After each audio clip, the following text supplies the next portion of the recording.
ఆరోగ్య శాఖ మంత్రి సత్యకుమార్ యాదవ్ గారు, గౌరవ శాసనసభ్యులు బొండా ఉమామహేశ్వరరావు గారు, గౌరవనీయులు నెట్టెం రఘురామ్ గారు, స్వచ్ఛాంధ్రప్రదేశ్ కార్పొరేషన్ చైర్మన్ పట్టాభి గారు, నాటక అకాడమీ అధ్యక్షులు గుమ్మడి గోపాలకృష్ణ గారు, సాంస్కృతిక అకాడమీ అధ్యక్షురాలు శ్రీమతి తేజస్విని గారు, సాంస్కృతిక కార్యదర్శి అజయ్ జైన్ గారు, స్వాతంత్ర సమర యోధుల వారసులు సదరబోయిన మంగాదేవి గారు, గద్దెల సుశీల గారు, రాంబెల్లి జయప్రకాష్ గారు, ఈ కార్యక్రమానికి చేసినటువంటి సోదరి సోదరులందరికీ స్వాగతం, సుస్వాగతం, మనస్ఫూర్తిగా అభినందనలు.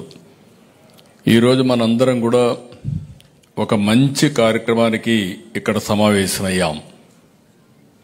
ప్రతి ఒక్కరిలో ఒక దేశభక్తి వచ్చే విధంగా గట్టిగా మీరందరూ చెప్పాల్సిన అవసరం ఉంది. వందే మాతరం, వందే మాతరం, వందే మాతరం. చాలాసార్లు చాలా కార్యక్రమాలకి నేను హాజరయ్యాను ఈ తుమ్మలపల్లి కళాక్షేత్రంలో. అయితే నేడు ఇక్కడ కనిపిస్తున్నటువంటి ఒక పవిత్రత, ఒక ఉద్వేగం, స్ఫూర్తి, శక్తి, ఇలాంటివన్నిటికీ మారు పేరు మువ్వెన్నెల జెండా. అది ఈరోజు మనం ఇక్కడ సెలబ్రేట్ చేసుకోవడం నా జీవితంలో ఎప్పుడూ మరిచిపోలేనని చెప్పి మరొకసారి మీ అందరికీ విజ్ఞప్తి చేస్తున్నా. ఏ జెండా చూస్తే ప్రతి భారతీయ పౌరుడి మనసు పులకరిస్తుందో, ఏ జెండా చూస్తే దేశం యావత్తు గర్వంగా తలెత్తుకుంటుందో, ఏ జెండా చూస్తే ఒక ఉద్వేగం, అనుబంధం కనిపిస్తుందో, అదే 3 రంగుల జెండా, మన జాతీయ జెండా, ప్రపంచంలోనే అతి శక్తివంతమైన జెండా, మన తెలుగువాడు రూపొందించిన జెండా మనందరికీ గర్వకారణం అని చెప్పి మరొకసారి విజ్ఞప్తి చేస్తున్నా. స్వాతంత్ర ఉద్యమ స్ఫూర్తికి ఈరోజు మనం ఒకసారి ఆలోచిస్తే 78 సంవత్సరాల దగ్గర గడుపుకొని తొందరలోనే 100 సంవత్సరాలు ఉత్సవాలకు సిద్ధమవుతున్నాం. అందులో భాగంగా ఆజాదీ కా అమృత్ మహోత్సవ్ ఒక కార్యక్రమాన్ని తీసుకుని ప్రధానమంత్రి గారు ప్రతి ఒక్కరిలో ఒక దేశభక్తిని పెంచాలి అనే ఉద్దేశంతో హర్ ఘర్ తిరంగా కార్యక్రమానికి శ్రీకారం చుట్టారు. ఈరోజు ప్రతి ఒక్కరు గుర్తుపెట్టుకోవాలి, ప్రతి ఒక్క చేతిలో, ప్రతి ఇంటిపైన, ప్రతి కార్యాలయం పైన జెండా ఎగురవేయడం ద్వారా స్వాతంత్ర వీరుల్ని స్మరించుకోవడమే కాకుండా మనలో ఎక్కడికక్కడ జాతీయ భావన పెంచాలి, దేశభక్తిని పెంచుకోవాల్సిన అవసరం ఉంది. ఇప్పుడే మిత్రులందరూ మాట్లాడారు. ఇదొక వేదిక, ఇదొక సందర్భం. ఈ సందర్భంలో మనందరం గుర్తుపెట్టుకోవాల్సింది, ఎంతో మంది ఎన్నో త్యాగాలు చేశారు, ప్రాణత్యాగాలు చేశారు, ఆస్తుల త్యాగం చేశారు, జీవితాలను త్యాగం చేశారు. అందరి ఆలోచన ఒకటే, స్వతంత్ర భారతదేశం మా హక్కు, వేరే వాళ్ళు పరిపాలించడానికి వీలు లేదు, మేము పరిపాలించుకుంటామనే ఉద్దేశంతోనే ఆ రోజు స్వాతంత్రం కోసం పోరాడారు. అయితే ఈరోజు మీరు చూస్తే హర్ ఘర్ తిరంగా ద్వారా కులం, మతం, భాష, ప్రాంతం అనే భేదాలు లేకుండా ఒకే జెండా కింద దేశం మొత్తం ఏకమయ్యే కార్యక్రమం. హర్ ఘర్ తిరంగా అంటే కేవలం ఇంటిపైన జెండా ఎగరవేయడం మాత్రమే కాదు, ఇది దేశభక్తిని పెంచే ఒక సంకల్పం. ప్రతి ఒక్కరిలో ఒక భావన ఉండాలి, నేషన్ ఫస్ట్, తర్వాతనే ఏదైనా. ఆ దేశభక్తి మనలో రాగలిగితే మన దేశాన్ని కంటే మించిన దేశం ప్రపంచంలో ఏది ఉండదని మరొకసారి మీ అందరికీ స్పష్టం చేస్తున్నాను. అలాంటి జాతీయ భావం పెంచడానికి ఈ కార్యక్రమాన్ని మనం ఏర్పాటు చేసుకున్నాం. ఈ జెండా చూసినప్పుడు మనకు గుర్తు రావాల్సింది ఎన్నో త్యాగాలు చేసినటువంటి మహోన్నత వ్యక్తుల త్యాగాలను మనం గుర్తుపెట్టుకోవాల్సిన అవసరం ఉంది. అయితే ఈరోజు నేను కూడా స్వాతంత్రం వచ్చిన తర్వాతనే పుట్టాను. మన ప్రధానమంత్రి గారు కూడా స్వాతంత్రం తర్వాతనే పుట్టారు. కానీ రాను రాను ఈరోజు చూస్తే యువతలో చాలా వరకు స్వాతంత్రం ఏ విధంగా వచ్చిందో మర్చిపోయే పరిస్థితికి వస్తారు. కానీ మనం గుర్తుపెట్టుకోవాల్సింది అందరిలో ఒక స్ఫూర్తినిచ్చే విధంగా, దేశం కోసం పోరాట పటిమ పెంచే విధంగా మనం కానీ ఈ కార్యక్రమాన్ని తీసుకుపోగలిగితే చాలా మంచి ఫలితాలు వస్తాయి. నేను ఒకటే మిమ్మల్ని అందరినీ కోరుతున్నా, ఈరోజు మీ ఉత్సాహం చూశాను. రాష్ట్రంలో ఎవరిని చూసినా కూడా జాతీయ జెండా చూసినప్పుడు ఒక జాతీయ భావం వస్తుంది, దేశభక్తి ఉప్పొంగుతుంది. అదే సమయంలో మనందరం గుర్తుపెట్టుకోవాల్సింది భారత సాయుధ దళాలకు మద్దతుగా, సైనికుల త్యాగాలకు గౌరవంగా ఈ కార్యక్రమాన్ని మనం నిర్వహించుకోవాల్సిన అవసరం ఉంది. ఇలాంటి కార్యక్రమాల ద్వారా దేశ క్షేమం, భద్రత, సమగ్రత విషయంలో మనంతా ఏకతాటిపైన ఉన్నామనే బలమైన సందేశం ప్రపంచానికి ఎప్పటికప్పుడు మనం ఇవ్వాల్సిన అవసరం ఉంది. కార్గిల్ యుద్ధం, పహల్గామ్ ఘటన జరిగినప్పుడు దేశ ప్రజానీకం ఒకే ఒక మాట మీద నిలబడ్డారు. అందరూ కూడా ముందుకొచ్చే పరిస్థితికి వచ్చారు. ఈరోజు మనం చూస్తే దేశ సమగ్రత, రక్షణ, సార్వభౌమత్వం విషయంలో భారత్ ఎవరికి తల వంచదు, భయపడదు. నేడు ఉన్నది 40-50 సంవత్సరాల కంటే ముందున్నటువంటి భారతదేశం కాదు. నేడున్నది బలమైన భారతదేశం, దృఢమైన భారతదేశం, తిరుగులేని శక్తికి దేనికి తల వంచని భారతదేశం, విశ్వ గురువుగా అవతరిస్తున్న భారతదేశం అని చెప్పి మరొకసారి మీ అందరికీ విజ్ఞప్తి చేస్తున్నా. అందుకే పహల్గామ్ చూశాం. అన్యాయంగా యాత్రికుల ప్రాణాలు తీస్తే ఆపరేషన్ సింధూర్ ప్రపంచం అంతా ఆశ్చర్యపోయింది. ఏ విధంగా వాళ్ళు తూటాలతో ఏదో పేల్చితే గొప్ప అనుకుంటే మనం మిస్సైళ్లతో బదులిస్తామని చెప్పిన భారతదేశం, ఆ విషయం ప్రపంచం అంతా కూడా గుర్తుపెట్టుకోవాల్సిన అవసరం ఉంది. మనం ఎవరి జోలికి వెళ్ళం, మన జోలికి వస్తే మాత్రం ఎవడిని వదిలిపెట్టే పరిస్థితి ఉండదని మరొక్కసారి మీ అందరికీ గుర్తు చేస్తున్నా. అలాంటి ఈరోజు మనం చూస్తే ఒక ఆపరేషన్ సింధూర్ కేవలం 25 నిమిషాలు ప్రపంచమంతా నివ్వెరపోయే విధంగా ఎవరైతే ఇది చేశారో ఆ టార్గెట్ని గుర్తుపెట్టుకొని విత్ ప్రెసిషన్ అక్కడనే ఆపరేట్ చేయగలిగామంటే అది భారతదేశం యొక్క సత్తా, సైనిక దళాల యొక్క సామర్థ్యం అని చెప్పి కూడా నేను మీకు తెలియజేస్తున్నా. అందుకే మనం అందరం గుర్తుపెట్టుకోవాలి, మనల్ని కాపాడే సైనికులకి ఎప్పటికప్పుడు మనం సెల్యూట్ చేయాల్సిన అవసరం ఉంది. అందుకే జై జవాన్ అనేది మన నినాదం కావాలి. జవాన్ ఎంతవరకు సమర్థవంతంగా ఉంటే మనం అందరం అంతా క్షేమంగా ఉంటామని చెప్పి కూడా నేను మీకు తెలియజేస్తున్నా. ఇప్పుడే కొంతమంది మిత్రులు మాట్లాడారు. ఈరోజు మన ప్రధానమంత్రి నరేంద్ర మోడీ గారు ఒక బలమైన నాయకత్వం. ఒకప్పుడు నేను రాజకీయాల్లోకి వచ్చి 45 సంవత్సరాలు అవుతుంది. నేను చాలా రాజకీయాలు చూశాను. ఒకప్పుడు మీరు చూస్తే పేద దేశంగా ప్రపంచంలో ఎక్కడికి పోయినా మనమంటే మీకు ఏది చేత కాదని మాట్లాడే పరిస్థితి. ఈరోజు మీరు చూస్తే అతి శక్తివంతమైన దేశంగా అవతరిస్తా ఉంది.